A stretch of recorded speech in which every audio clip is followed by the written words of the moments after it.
السلام علیکم دوستو، کیسے ہو؟ امید کرتا ہوں کہ آپ تمام حضرات خیریت سے اور عافیت سے ہوں گے۔ اللہ تعالی آپ لوگوں کو ایسے ہی خوش رکھے۔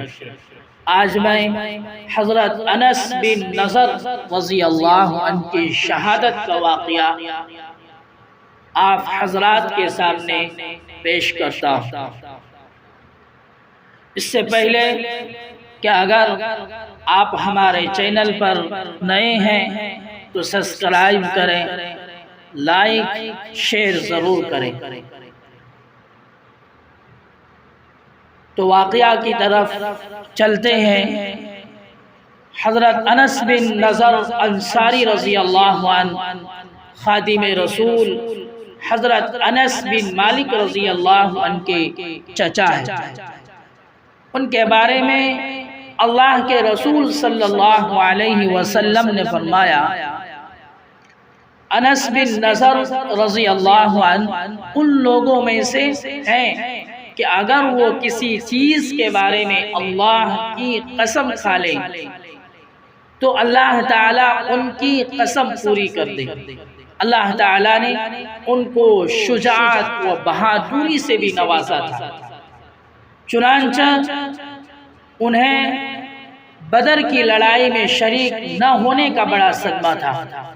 ان کی تمنا تھی کہ کوئی موقع ہاتھ آئے اور اپنی بہادری کے جوہر دکھاؤں۔ اتفاق سے جنگ احد کا معرکہ پیش آ گیا، جس میں یہ بڑی شجاعت کے ساتھ شریک ہوئے۔ احد کی لڑائی میں شروع میں مسلمانوں کو کامیابی ملی، مگر آخر میں پہاڑ پر متعین مسلمانوں کے ہٹنے کی وجہ سے جنگ کا نقشہ بدل گیا۔ کافروں نے اس جگہ کو خالی پا کر پیچھے سے حملہ کر دیا اور بھاگتے ہوئے کافر پلٹ آئے۔ مسلمان اس اچانک حملہ کی تاب نہ لا کر ادھر ادھر بھاگنے لگے تو انس بن نضر رضی اللہ عنہ نے حضرت سعد بن معاذ رضی اللہ عنہ کو دیکھ کر کہا، سعد کہاں جا رہے؟ خدا کی قسم احد پہاڑ سے جنت کی خوشبو آ رہی ہے۔ اتنا کہہ کر کافروں کے لشکر میں گھس گئے اور آخری لمحہ تک لڑتے ہوئے شہید ہو گئے۔ ان کا بدن تیروں سے چھلنی ہو گیا تھا۔ فرمایا کہ 80 سے زیادہ تیر و تلوار کے نشان ان کے بدن پر موجود تھے۔